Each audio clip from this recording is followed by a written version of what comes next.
Welcome in, belly up, have a seat, and grab a drink as we talk some Wingman Fantasy Football.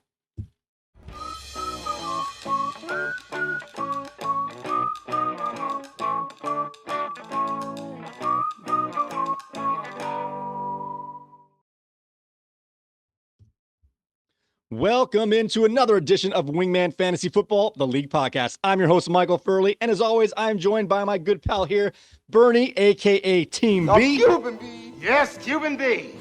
How are you doing today, Bernie? I am doing saucy, Michael. How are you today? I'm doing well, thank you. So this is going to be episode 89, and we are going to go over our risers and fallers as we approach our fantasy football drafts. But before we get any further along, let's make sure that everybody is in the room. Wingmen assemble! All right, now that everyone is here, I'd like to thank you all so very much for joining us one more time. And I've got a question for you, Mr. Bernie. Are you excited as our official Wingman Fantasy Football League fantasy draft will be this Sunday, Labor Day weekend, September 1st? How excited are you? I am so excited that I'm going to get on the road early tomorrow, and it's going to be 482 miles to victory. Oh, okay. You know, you can't win your league in your draft, but you can definitely lose it. This is true. This is very true. And don't lose it on draft day again. I think last year I got the F grade, and I finished middle of the road. So, you know, you could always make up a bad grade. Okay. All right. So before we get into our risers and fallers, let's get into some league news. All right. Starting off with CeeDee Lamb has signed his 4-year contract extension worth $136 million, and $100 million has been guaranteed.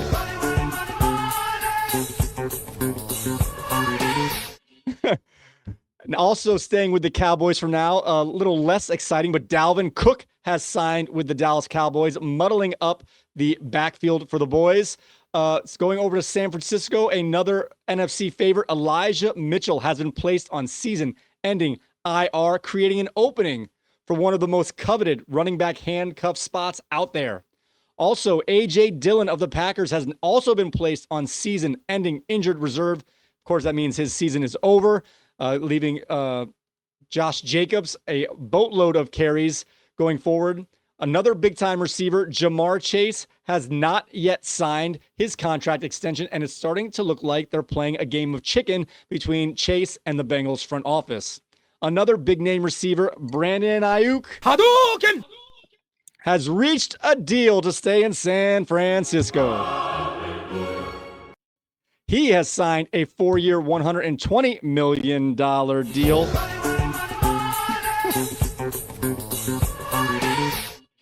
All right, sorry. I'm a little indulgent right now. Sorry about that. Anyway, we've got a pair of Broncos that were cut on Tuesday as both running back Samaje Perine and wide receiver Tim Patrick were cut casualties for the Broncos. However, Perine has since signed with the Kansas City Chiefs, and Tim Patrick has signed with the Detroit Lions, starting out on their practice squad, but anticipating moving up into the active roster sooner than later. Also, we have Puka Nacua has been declared all systems go for week 1. And in New Orleans, Kendre Miller will start the season on IR, but he has been designated to return. However, Miller will miss at least the first 4 games of the season.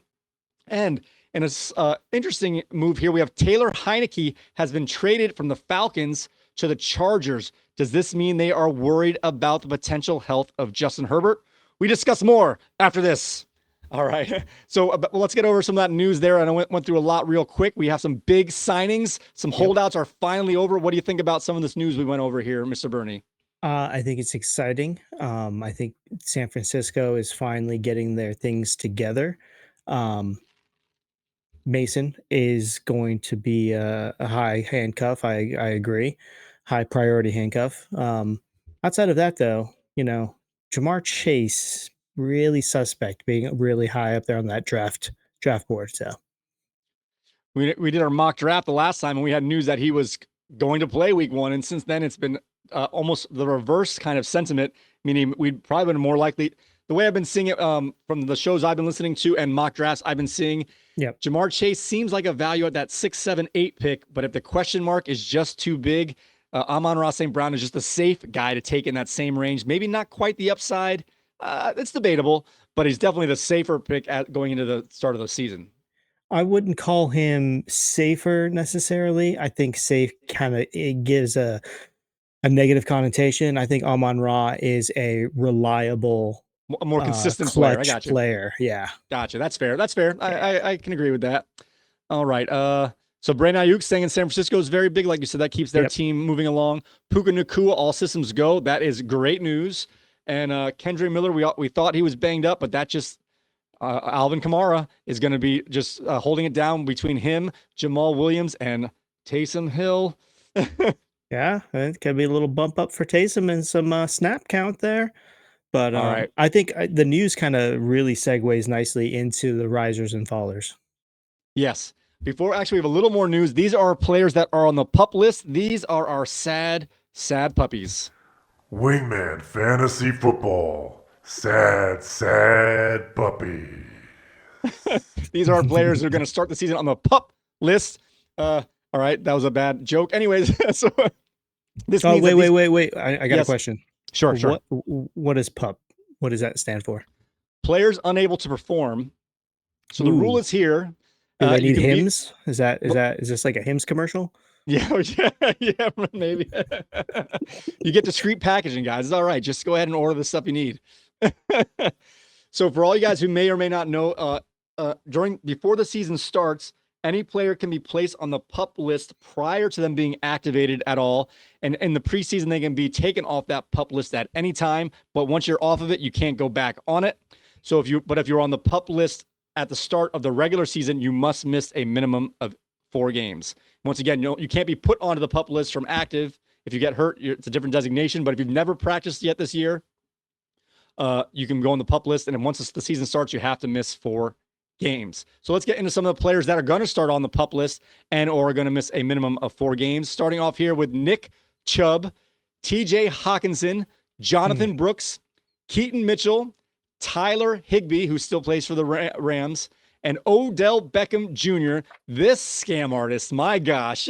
Oh, yeah. These guys are all on the pup list, meaning they're going to miss at least the first 4 games of the season. What do you think about these players, Mr. Bernie? So I like almost all of those players except for the one down in Miami. It's one of those things, man. Just my team just can almost get through the door, but they've just got something, hitting that door frame every single year. But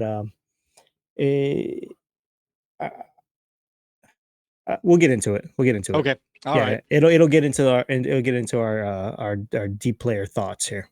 So I just mentioned 6 players on the pup list here. There are 3 guys here I'd be willing to draft to be my IR slot holder for that first 4 weeks in Chubb, Hawkinson, and Brooks. Yep. I know you had Keaton Mitchell last year. I don't know how long he's going to be out. He did have a pretty bad injury middle to late of the year, so I'm thinking he's going to miss at least 6 to 8 weeks, although that is I'm speculating to some degree. Does Keaton Mitchell make that as a draftable player who you would hold on to for that amount of time in your IR spot, or does it stop at Jonathan Brooks for you in that top 3?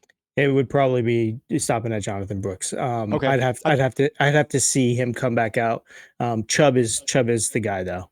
Chubb's got the big highlighter circled on his name with what round in your draft he's going to go at and when you think you need to pull that trigger. Yep. And as we noticed before in that mock draft, it seems like if you want him, round 8 or 9 is going to be the time that you're going to have to pull the trigger if you want even a chance to get him. Otherwise, you're seeing what value might fall to you, and if he's still there in the 10th or 11th. But if you want him, it's going to be 8th or 9th for sure. I would say is a pretty safe bet. All right. So now with that, all that being said, let's get into our risers and fallers. We're going to go back and forth here, one at a time here. So why don't you start us off with your first? Oh, let me start this off. These could be risers in a couple of different ways. These could be players that have risen up our personal ranking boards, i.e. Bernie's board or my own, or players that we've noticed are rising up in ADP, irregardless of how we think about them. And we can talk about if we think that's a good trend, a bad trend, or what say you. So go ahead and start off with your first riser, Mr. Bernie. Well, let's just stay in Cleveland then, and it's kind of a middle to late round. He's an RB2, but Jerome Ford, I think, with the Browns releasing their running back Deonta Foreman, and I believe they re-signed him back They to the did. practice squad. Yes. Um, Without him being there as that third back, I think Ford is going to have a lot more snaps. He's going to be involved in a lot more of the game until Chubb gets back. So I think if you're able to snag both of those guys, that Cleveland run game is going to be solid. And as we noticed in our last mock draft, and again, it's not gospel, but he went in the 12th round. He was way after some of these other Yep. prospective running backs. So just to be safe, you could say he's a 10th round, maybe 9th round if you really want him. But that's a guy who's going to start for a minimum of 4 weeks as Chubb. Yeah. We're not sure when he's coming back for sure, but we know he's definitely not coming back within that first 4 games. Exactly. And I think his signing bonus is set up to he's got to hit week 5 or week 6. He's got some sort of restructured signing bonus for this year. So Is that Chubb or Ford? that's Chubb. No, that's Chubb. Okay. So So he I had think an he's incentive got to to be get able back to play. early. He's got to be able to play 12 games. I think. Okay. Is what the Because he signing bonus restructured his is. deal. That's right. That's Yep. right. So we definitely you have a starting running back getting drafted that late. His stock should go up. I consider him a riser. Okay. All right. Very good. So I'm gonna do a quick. Well, actually, I got an extra riser here I didn't tell you about. So Yeah. this guy, I've noticed he in our mock draft, which again that particular draft board, the Primetime Draft app was picking rookie receivers like crazy, way higher than most of us would thought. But I've noticed this in a lot of the mock drafts since that Marvin Harrison is now, maybe with Puka Nacua being slightly banged up and Jahmyr Gibbs, he has been steadily moving up into that first round. I've seen him go in that 10th, 11th pick more often than not. Are you surprised that Marvin Harrison Jr. is now pretty steady into that first round as one of the later receivers of that round? I have seen that as well. I mean, I've seen him in the conversation as the top 6 within the top 6 receivers, and I was like, What's going on here?" I am surprised, just because he's a rookie. He must have shown these teams something to make him kind of rise that far. So I actually have him going the opposite way, I believe, on my board here. Originally had him about 2 iterations ago on my draft board as 11 overall. No, I'm sorry, wide receiver 11, and now I Right. have him as a wide receiver 14. Okay. Oh wow. So he's dropping for you. Yeah, Yeah, I or had I'm him sorry, at wide receiver 13. So he's dropped a couple spots for me. yeah, I had the last But that I have on but paper here was overall 19th pick, so middle second round. And I yeah. haven't thought too much about him. People are moving up and down around him, but he's stayed kind of in that spot for me. Yeah, yeah, and I think I have him moving down because I think the non-stat, the hype factor, that's a lot of pressure to put on that kid. So Okay. So that was I was surprised we got that much out of that because I just kind of saw the last minute. But the big riser, and we're going to start at the top of the draft again or near top. yeah, Josh Jacobs oh going yeah, from potentially 4th rounder, an easy 3rd rounder. I've now seen him jump ahead of the Derrick Henry Pacheco group, or at least he's in that group. oh He yeah. is now a middle of the 2nd round to late 2nd round. You'll be lucky to get him as on the turn of the 2-3 turn. He is skyrocketing, and it all makes complete sense. He's moving up my board as well. I haven't put it to paper yet, but in my head, it's clear. Let's talk about what makes him move up that board. Go ahead and give us some reasons why Josh Jacobs is skyrocketing in the market right now. Well, I think the number one reason is AJ Dillon. You just mentioned it. He's placed on injured reserve.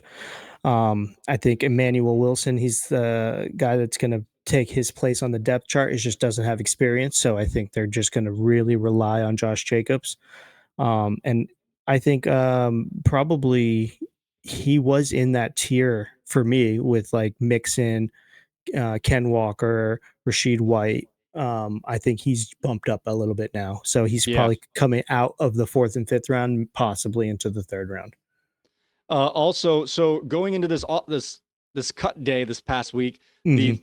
thought was that AJ Dillon had a short-term stinger, which is a kind of vague injury, but something you just kind of monitor and work your way through it. Right. But Marshawn Lloyd, the other, I think he's a rookie, but the other Yep. backup running back was going to be put on the IR to miss weeks. But since they since Dillon got put on the season-ending IR and they don't have enough guys that are hurt, he's going to stay on the active roster, but the odds are he's not going to be active for the first 2, 3, maybe even up to 4 games still. He's not officially like on a designation that will keep him out 4 games, but he was expected to be put on that list, meaning he's not healthy.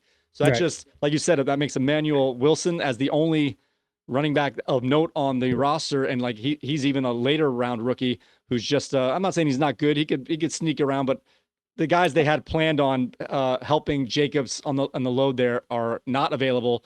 And like you said, that just, I mean, it's a numbers game, and he's a solid player on a solid offense, and now he's got all the work.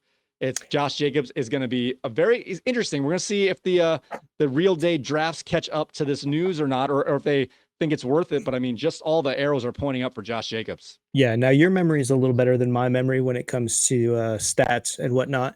I'm a little hazy sometimes. Was it a few years ago that did Josh Jacobs win a rushing title, or was that was 2 years ago? 2 years ago, and he was the workhorse. Like they ran him into the ground. Right? Well, that was the idea. He had I think it was, I could be mistaken to some degree. It was like it was maybe the last year of his rookie deal before the 5th year option, right? Give or take.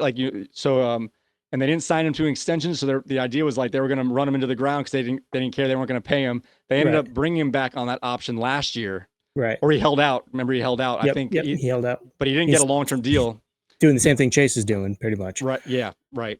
So, and he was okay last year, but 2 years ago, yes, he was the rushing leader, and that year he was awesome. Had a ton of long runs. Yeah, but he had the ball. He always had the ball, which I think is going to mimic this year. First year, new team, give him the ball. So. Exactly. All right. So what else who else do you have for a riser? For a riser, let's see who we got here. Let's see here. I've got Chuba Hubbard. So we've got Jonathan Brooks was placed on the NFI list.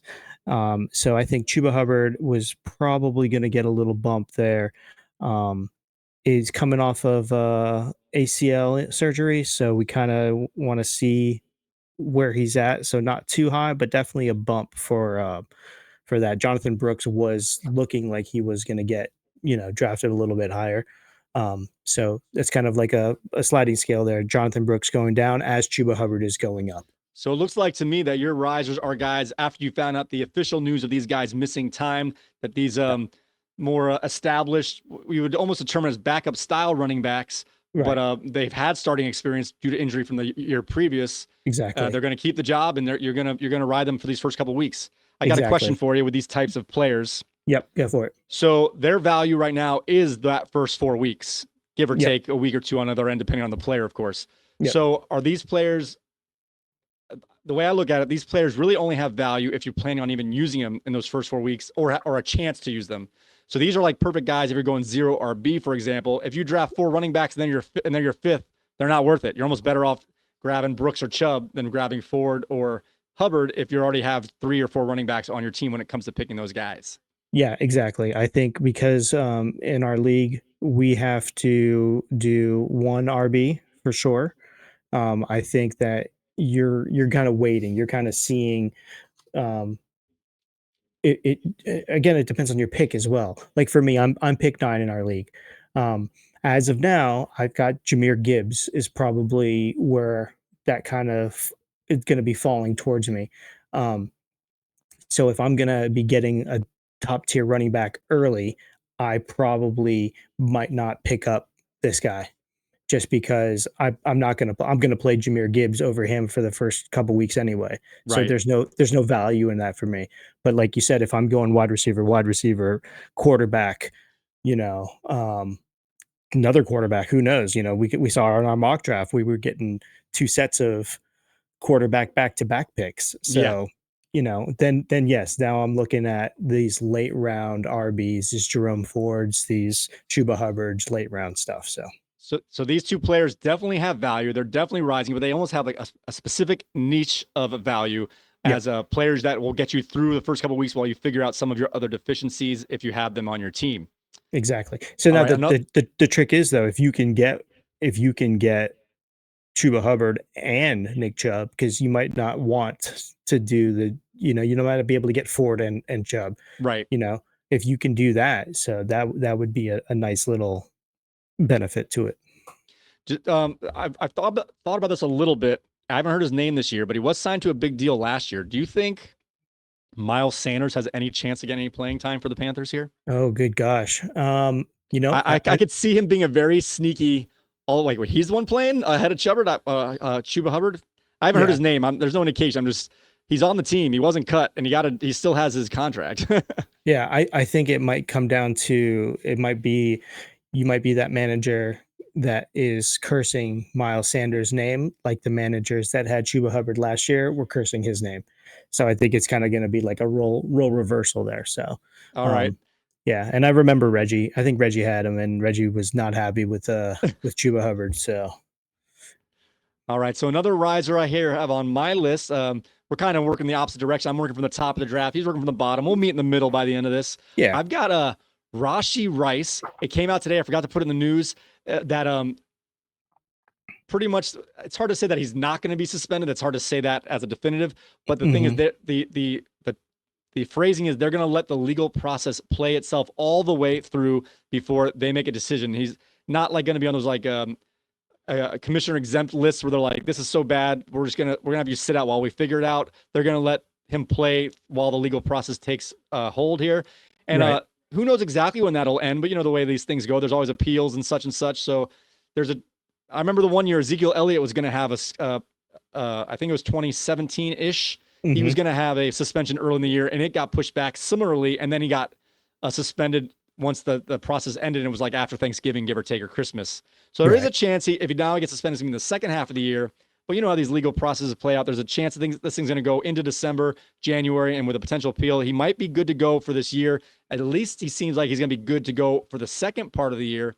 And the reason why I think this is more important, one, he's a solid player on a superstar offense. Oh yeah. But the thought that he was going to be suspended was baked into his ADP all off season. So this guy's ADP does not reflect where he could be drafted. So this is one of those guys, don't just look at your sheets, scroll down a little bit, make a little note or a little, symbol or something. Like when if you're in your third, fourth, fifth round, I don't know how high he's going to go at this point, but definitely a fourth or fifth round, and you don't like the receivers, don't just go to the next position. Scroll down a little further if you haven't printed out your personal rankings, because Rashi Rice is going to be off the board of where he's going to go. So keep that in mind. That's why I put him more of a riser, is because his situation, what we thought was baked in a certain way, seems to be resolved, at least at the moment. And so now his value that no one ever thought of is going to be there on draft day. Right. So who else is catching out there? Hollywood Brown's out there now. He's still a little dinged up. Is he? He's going to miss a couple more weeks still at least. Okay. Is Smith-Schuster still out there? Oh, that's right. That didn't make the news. Juju, because the Chiefs have been signing some of their old players. They cut Kadarius Toney. I didn't know how much this stuff was important. They cut Toney and brought back in Juju Smith-Schuster, who was the leading receiver for the Chiefs the last time he played for that team 2 seasons ago. Yep. So now he went from their number 1 receiver to their number 3 or 4 receiver. So that might bolster their overall receiver room.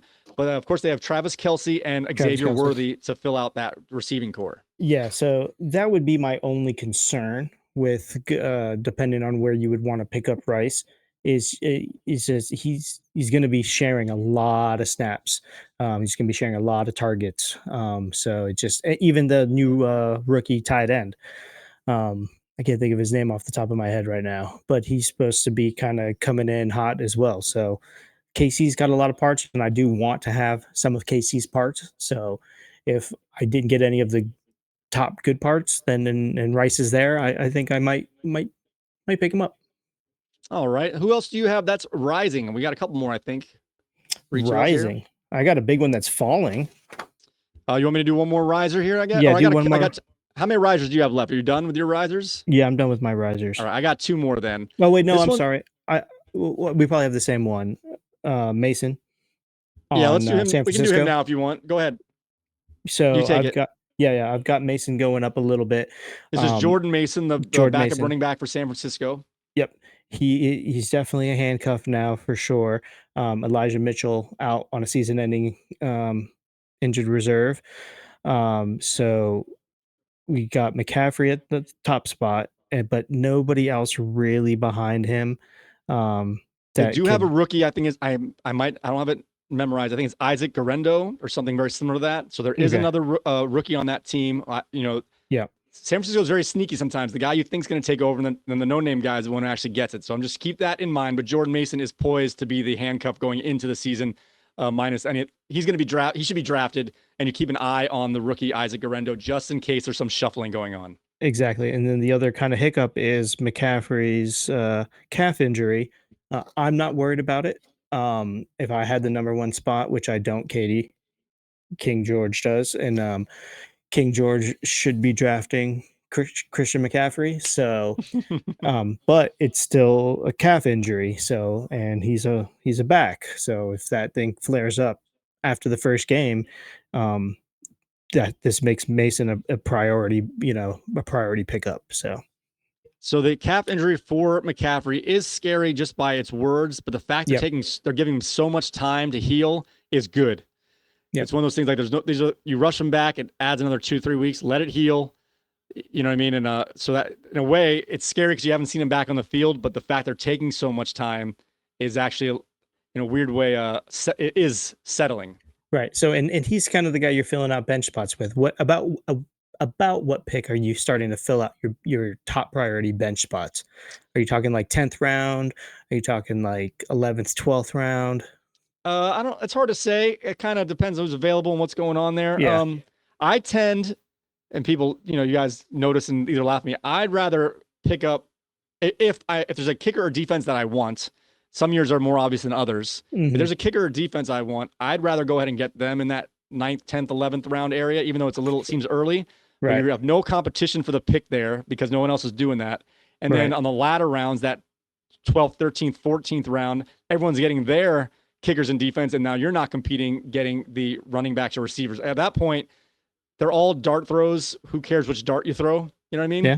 Yeah. So, and the interesting thing is everyone drops their last receiver drafted after week 1.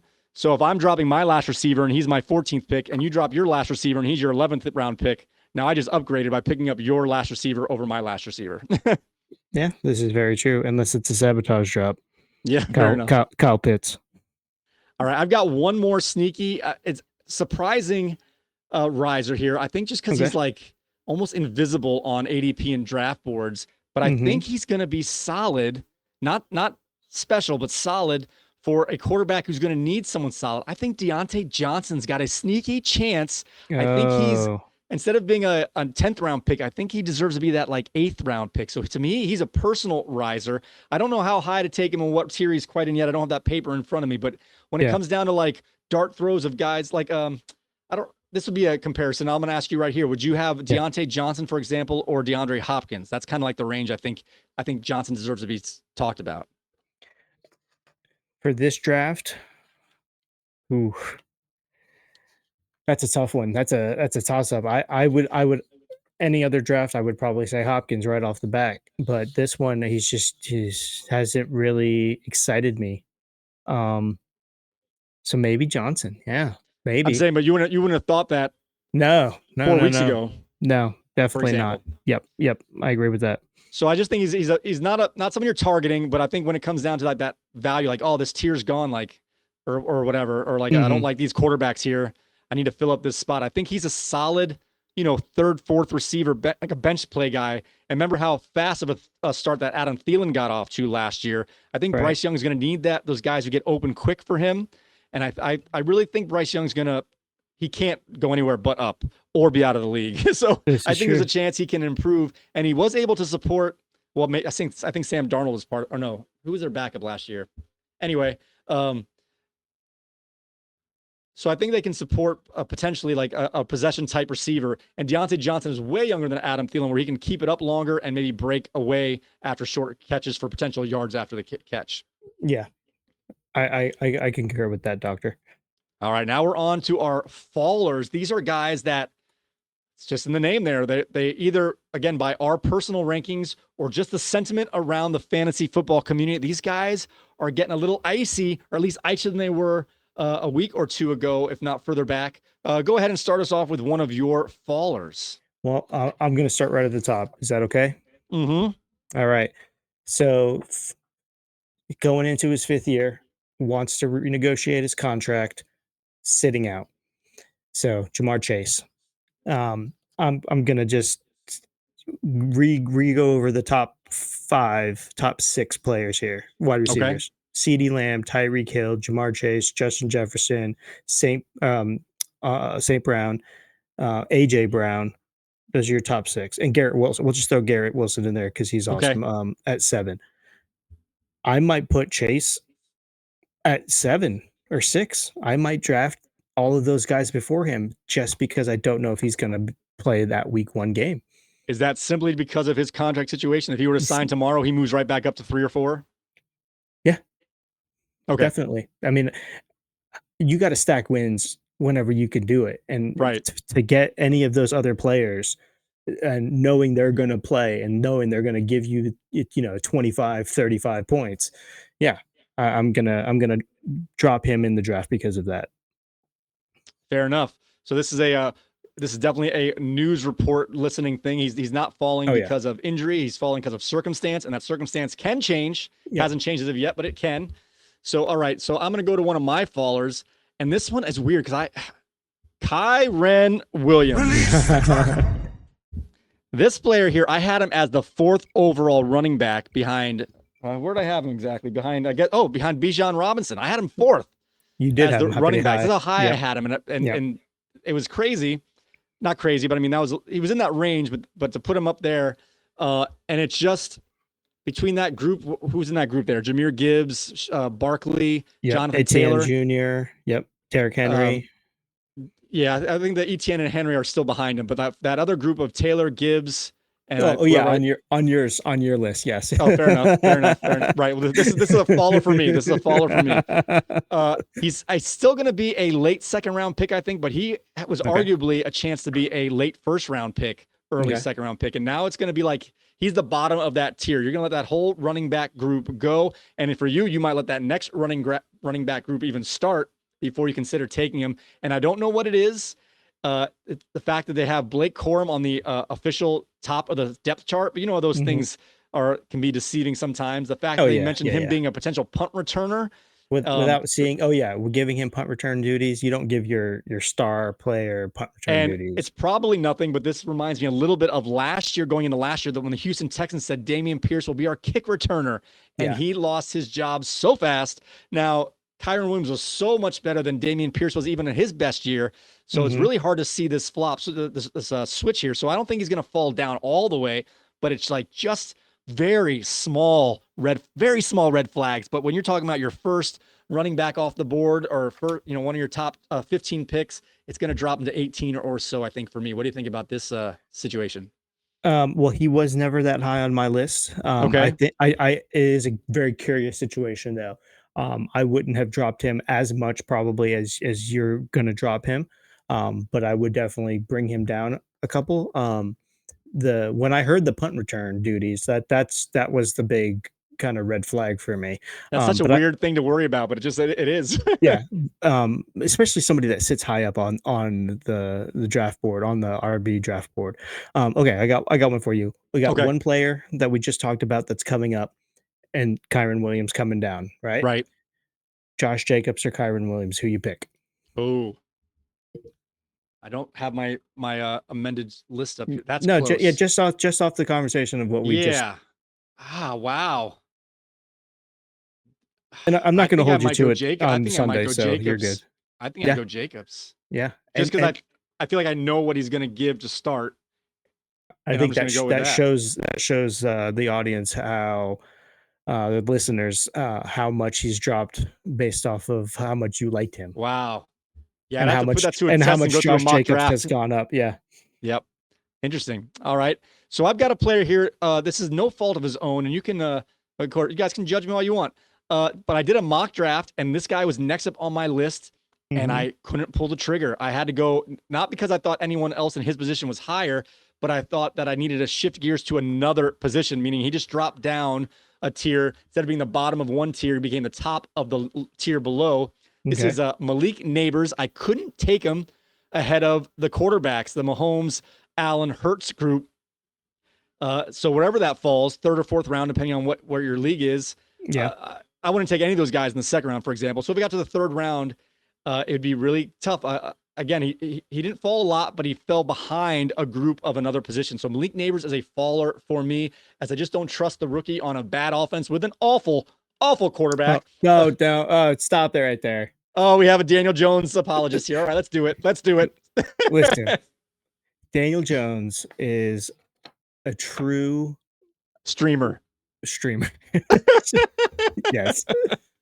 He's a good quarterback. Okay. He's got lots of little big dings and dents. I'm sorry. He's a big guy. He's a strong guy. He can run with the ball. He's not graceful all the time. Sometimes his upper body gets ahead of his lower body. But he's still Daniel Jones, man. He's outside of the injuries, nothing has really happened. It might be like a mental block. And once that mental block is gone, it's on, man. But he is coming off the injury. I see where you're going, and I agree. So I want to say you sold me, but I just can't buy it. I can't buy it. So yeah, right. I appreciate the sales pitch, and I'm gonna let you live in that world. I'm just gonna stay over here for a little bit. But oh, that was last year. I lived that last year, and I think I'm gonna move on. But okay, wait. So Neighbors, you got him down there pretty far. You're definitely drafting Harrison Jr. before Neighbors. Oh yes. What about Rome Adunze or Worthy? I would still take Neighbors ahead of all those guys for sure. Yep. Dunze is closer, but not close enough. Yeah, Neighbors. He didn't move down in terms of his ranking among receivers. He moved down in rankings among other positions. Yeah. Overall. Okay. So he's still that whatever. I don't know what number is. He's still like the 15th receiver, give or take. I don't know what the number is, but yeah. Yep. Okay. That makes sense. I got him at 11, I think, on my receiving list here. Let me see here. No, I don't have him at 11. What am I talking about? I got him pretty far down. I can't even find his name, actually. Okay, moving on. Okay. So yeah, go ahead. You give me your next faller here. Let's see here. I don't know. The falling is so hard because I really don't like to talk so negative about people. Like I want everybody. You'd rather say people are rising and they're just shifting down. Yeah, it's kind of like people are falling because other people are rising, not at any fault of their own. Maybe Derek Carr falling a little bit, but I don't know if he was really up there to begin with. No. Yeah, exactly. I'm just playing with you. I'm just. You know who's falling? Jacoby Brissett is falling. Drake May will be the starter. So, yeah. Oh wait, did they announce it? They did. Jacoby Brissett has been named Week 1 starter. Okay. I think they're just their first part of their schedule. First of all, their offensive line is not very good. Their first part of their schedule is difficult, and I think they don't want to rough up the rookie and get him shell shocked before he's ready. I think they're gonna let Brissett take the first 15 sacks of the year, and then bring Drake May in week 5, 6, 7, 8 finish the season. Yeah, let me make a note on this that switch that Brissett is going up and Drake May is going down, and do not draft any New England Patriots offense. Okay. Oh yeah, isn't that tattooed on your forearm right there? All right, I'm going to give you a faller here, and this is going to be interesting because I didn't think about this when I was doing this, but I'm going to juxtapose it to one of our risers, Keenan Allen. Some people like to call him Fat Keenan. I don't know if that's fair, but Keenan Allen has had a training camp of not good buzz. I don't know how to phrase that any differently, I guess. And right now he's now has an injury in his foot. Mm-hmm. So he's already coming off of not a big buzz training camp. There's been rumors of him gaining weight, although that's hard to say. I haven't watched any of the Hard Knocks you have. Maybe you can tell me what you think about that. But the foot injury with an older receiver, that's more the news that's more important, relevant here. So I have him falling, and now that I'm looking at this, I might consider Deontay Johnson ahead of Keenan Allen. So what do you think about Keenan Allen? Then you can think about those two players together. Yeah, so I can see that, but I think Keenan Allen is going to naturally fall as the year goes on. So if you want to just have him fall early before the draft, that's fine. because I think Rome Odunze will come up and be the number 2 target, to compete with Moore for the top targets. Who are you comparing him to now? Deontay Johnson. They're both. Keenan Allen has had a much better career, so I'm not saying that, but they're both similar in that they're the reliable type of receiver for their team. And if the one guy's hurt, does that take a dent on his reliability? Yeah, I think so. I would still see, now it's going to come down to, I like both quarterbacks, but I like not having the rookie get the ball to that particular player better. So I think I would stay with Johnson Really? over Keenan. Yeah. Okay. Yeah. Do you have another faller you want to share with us, Mr. Bernie? So based on I don't know, can't remember if we said it or not. Jonathan Brooks is a faller, which helped Chuba Hubbard go up. So he was placed on the NFI list. Yes. Again, I'm going to go to you for the acronyms. What does NFI mean? It's a he was injured not during football activities, non-football injury. Oh, 3-wheeler accident? Jet no, ski? Well, he has an he's coming off an ACL thing, but I think because it happened during his college career, that it didn't happen while he was part of the NFL. So it's not gotcha. again. So it's almost like not an NFL football injury. It was a football injury. Yes, but not related to his current team or current career, I guess. Gotcha. Just for the designation of where they can put him. Okay. Right. Because they have you only have so many roster spots, and they have to fall into certain categories. If you can use an NFI guy, you don't have to use a IR spot, for example, or essentially he's on the PUP because he never practiced. Right. So it's the same parameters as the PUP list. I think officially his NFI. It's hard to say. When I looked up who's on the PUP to double check, he showed up on that list. So I think it's that the designation may change. Right. Essentially, he's on the PUP list from an injury that happened prior to him being drafted. Right. Okay. So Jonathan Brooks is definitely fallen. How far has he fallen for me? Probably sitting on the waiver wire after the draft. I probably won't draft him. I wouldn't draft him. I think he'll be drafted. Yeah. Yeah. Because he's in college he was a stud. So he's like that second half of the year potential savior. Although it is hard for a rookie to come off an injury, just because like they usually get better as the year goes on because they're learning the game, not because of So he can still learn the game without being on the field, but they get these really good rookies, especially the receivers, for example. I know he's a running back. They get better because they gain experience as they work out some of their learning the bugs in their learning curve here. So I've got him around in the same kind of area as Tajay Spears and Jalen Warren, and I would draft both of those guys above him. So okay, I think that's the right area, honestly. So that's not as low as I would have thought you would have had him, but that's that area. Yeah, you're looking for someone who can help you, and it depends on how you want to look at it. Someone can help me now, help me later. Yeah, so maybe partial season plays. Right. Maybe for me, he would be on the waiver wire, but for everyone drafting, yes, he's in that tier there. I got one more guy here, pretty irrelevant. We definitely didn't like him at all to begin with, but it's a little news. I have Ezekiel Elliott going from potentially a 10th, 11th round, 9th to 11th round guy to being almost undraftable as the signing of Dalvin Cook, which who knows what that will actually do, but now it just adds another player who's in the same level. Now you've got the older Ezekiel Elliott. When we had Dowdle was the guy we were actually aiming for here. Rico. And I think Rico Dowdle's still the guy here, but that means there's two guys Elliott can fall behind, not just one. Right. And I think he's the third. It's hard to say without seeing these guys play. And I know Dalvin Cook didn't have much juice last year. Elliott had some games, but I think these guys are equal enough that I think this almost secures Dowdle as the number one running back because it's not a 50-50. Now it's almost a 66% in a way. I feel like he's by far better than the room than just he might be better than one guy. He's better than both guys now, in my opinion. Yeah, that's a strong opinion.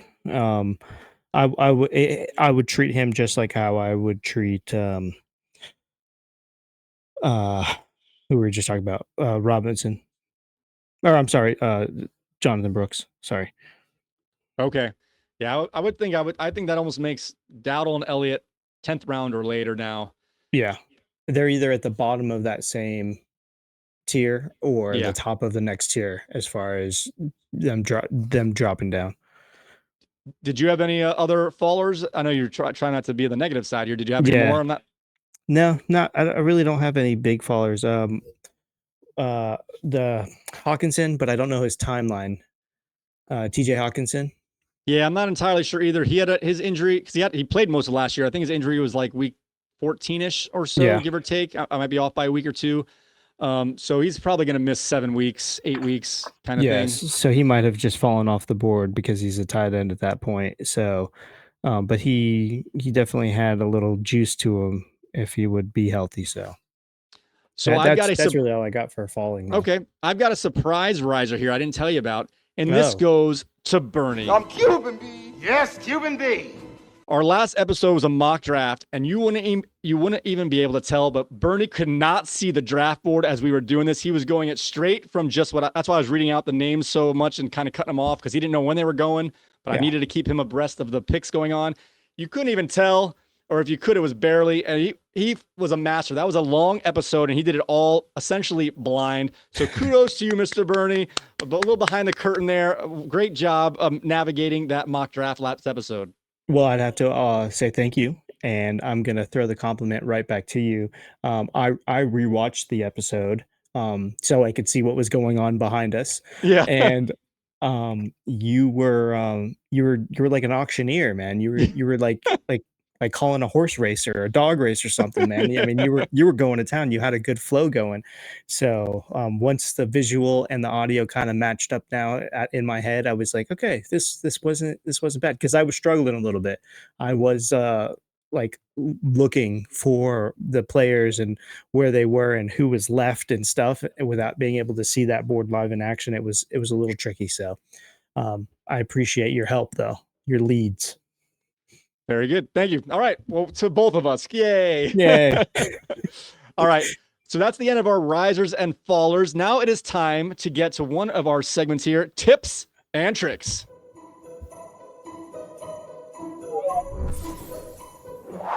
Tips and tricks. Or quirks for jerks. All right. So we are, of course, like we mentioned before, our official Wingman Fantasy Football League draft is this Sunday. I've only been able to do a couple mock drafts myself. I viewed a few mock draft boards to have an idea because it takes just a little too long, and I've been very busy. Hope to get one or two done by end of tomorrow. But the tip here, at least to start with, whenever you do a mock draft, there's always someone who sabotages it, picking a crappy player early, or the auto picks take your defenses and kickers in round 8 and 9. So the tip here is if you're in a 12-team league for real, do your mock drafts with 14-team and 16-team leagues. One, this will give you a safe idea of who will be available in the rounds that you're picking. And it'll also mask some of those crappy auto picks and sabotage picks. So what I like to do, at least to start with, is to see who I think I can get at a minimum and then work your way up. And by the time you're done, you're like, wow, I got like 2 second-round picks out of this thing. This is great. So start with the harder. It's like going up to bat with a weighted baseball bat. Take your warm-up swings with a little bit of a disadvantage, and that way when the real time comes, it'll feel easy. Do you have any draft day tips that you want to? I know I didn't really set you up for this. Do you have any draft day tips you want to offer? No, not really. I would say we kind of went over them while we were doing our positional breakdowns. If you're not going to take an elite quarterback, you can probably wait and get quarterback 7 through 11 as a value. Know your league, know your scoring, know your bench positions.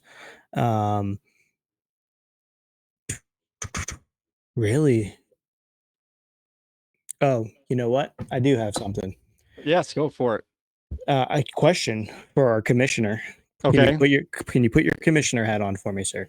Can you put a pup or NFI player on an IR slot? I believe you can put both. You definitely put the pup. I believe you can put the NFI as well. Okay. The only player we found out last year you couldn't pick, which I haven't tried myself because I'm afraid to drop somebody that I want to keep, Hmm. In the past, the NA players not available could, but according to Red Sox Nation, that was no longer an option. Yahoo Okay. always kind of amends these things, but in the past, you can put players that are considered out for any particular week's game. Once they have the O next to their name, they can slide in the IR spot. Anyone with an IR next to their name, PUP, and I believe NFI as well can all be put. Okay. Suspended cannot. If you're suspended, for example, you cannot be put on that IR list. Right. So that's a big one because that's an extra spot. So when you're looking at your last pick, or maybe even your fourth to last pick, I don't know. I'm just throwing things Yeah. out there. Look at those pup players that might be coming back. All right. That was our tips and tricks for this episode. Now it's time to get into our mailbag. You've got mail. You've got mail. Wingman Fantasy Football. Mailbag. So we've got at least a couple. I want to thank very much user Loungefly leaving a comment on our YouTube channel. And if you leave any comments on our YouTube channel or a Wingman Fantasy Football page, you will get it read out if it's appropriate to do so. So this one comes from Loungefly, and he says, very convenient that the video footage of the draft drawing has been mysteriously erased, lost, however you want to say it. I don't know what to say. I recorded it. I woke up the next day and I recorded over it because I turned the camera on as I charged it. I had 12 hours of the ceiling and no draft drawing footage, and I apologize. That's all I can say. Wow. He really was watching the episodes. I thank you, Loungefly. And I appreciate that you are watching and leaving a comment. I trust the draft order procedure. That's how we're going to say that. The picking, I trust it because I know that the other people are not colluding with you. They probably want to see you lose. So they get a kick out of, doing things the right way. So hats off to those other folks that are there in the room with you. And we can talk to them and ask them specifics once we get there this weekend. So I'll tell you how I do it, just so you guys have an idea. I don't know if I might have mentioned this before. I take two hats. And in one hat, I put numbers 1 through 12. And the other hat, I put the names of all of our players. And I don't pick them at all because I may notice how I fold them up and I don't want to even have a thought about it. So I have my two kids, my son and my daughter. My daughter picks the numbers. My son picks the names. They pick one at a time. They say number 8 goes to, and they read the name. And that's how I put them in. So it's a random drawing with two hats, one of numbers, one of names. I will say that the first name out of the hat this time around was lionized, and he was picked 10. And the last number out was number 11 for Ben. Jimerson's Red Sox Nation was the second to last number drawn. So it came down to the last one was going to be 2 or 11. And the 2 went to Red Sox Nation. Wait, I'm sorry. Did you just say that Lionize was the first name out of the hat, but because you picked two hats, he wasn't the first pick? There's a number hat and a name hat. So the first number picked was 10. The first name was Reggie. So I guess you're going to get a couple more comments. You might get something slid into your DMs. You might, I would not open any envelopes with any sort of... Oh, God. It's double random. It's double random testing. Okay. All right. Yeah. I thought it was... I think it's fair. I just, if I was that guy... You just put a threat out there. Guy. You just put a bounty on my head. I don't appreciate that. All right. I've got one more entry into the mailbag here, and this one comes from Lionize, the aforementioned person who's going to poison my mail. This one comes from Lionize, and he asks, where do I put in, how do I address the rules committee when bringing up suggestions for new rules for the Wingman Fantasy Football League? And we don't have an official avenue for that. In years past, I know Reggie and Bernie have discussed as they come to me, and they're like, how about this? And they brought up changing the flexes a couple years ago, and that was not a problem. We put a couple votes when they wanted to raise the price last year. So I listened to you guys, and we put it to a vote. We raised our entrance price. This last time, I've been a little busy, and I didn't have time to get the time for to find out what your suggestions were, if any, and to get an appropriate voting time to do that to do that. But I did notice when I was setting up finalizing the settings, Yahoo did add a new setting called median scoring. I don't know, in case you guys are unfamiliar. Right now we play head-to-head scoring, where if I'm playing Bernie and I score 100 points, he scores 90, I get a win, he gets a loss. In median scoring, if I play Bernie, I get 100 points, he gets 90, but 6 other teams get under 90 points, he will get a win and a loss. He'll get a win for being in the top half of the scoring for the league for that week, and the loss for his head-to-head matchup. So teams that have the best score of the week can get 2 wins. And if you said that it's more to protect teams from if they have, like, I was the 3rd highest scorer this week, but I played against the 2nd highest score. You're gonna get 1 win and 1 loss, and over time, your winning percentage will reflect closer to what the value of your team is. I've never done it. I'm not saying it's good, but that's an option. So if you want to maybe bring that up for next year's, I'm willing to consider it. What say you about that particular rule, and any other rules you might suggest for next year? This year we're locked in. Sorry, guys. Okay. Well, I think that there probably should be some sort of format to get the new rule request in, or a rule change in, or something like that. Just something more, a little more structured, so there isn't any like saltiness coming Well, into that's why I don't like to do it during Yeah. this year for someone who's losing, like, we should change this. So I Yeah. definitely, before the next season starts, I need to get that out earlier and start the correspondence earlier, so we have a block of time. Exactly, and then once that time frame is designated, then that's okay. As far as what the median points, I don't know how I feel about that. I feel like we're straying too far away from um, whoever has the most points wins. And if you got the most points, or if you got high points and the other team got more points, then they win. It's kind of like the basics of 1 beats 0, 10 beats 9, but you get something for 9 because everybody else got less than 9, even though they didn't play you. So it's one of those things. I don't know. I would lean not to implement that, but I'm just one lonely, not great fantasy football bronze tiered player. So the way I would look at that particular rule, again, that's not for this year. I would say that's Yeah. like I'm a agnostic, I guess. Like Yeah. if 7 out of 10 players, so let's do it. I'm like, I guess we're doing it. I'm not going to block it. I'm not going to promote it. So Yeah. I'm not, me, I'm kind of stubborn. I like to stay where we're at, but Oh yeah, we all know that you're kind of stubborn, Michael. Yes. But with your suggestions the last couple of times, we have made some minor changes, and I'm doing the best I Yeah. can. I'm fighting some impulses. No, you're good. And You're they've been good. for the better, to be honest with you. So I appreciate that. So what if we implemented a strategy for making changing or eliminating something in our league that it's kind of like remember that we used to play this game back in college where we'd play with cards and you'd go around the table and whoever was sitting in that first position got to make a rule. What Yeah. if we have like the league winner decide, should we Oh. submit a new rule? Should we submit a change for a rule? Should we submit removing some portion of our thing?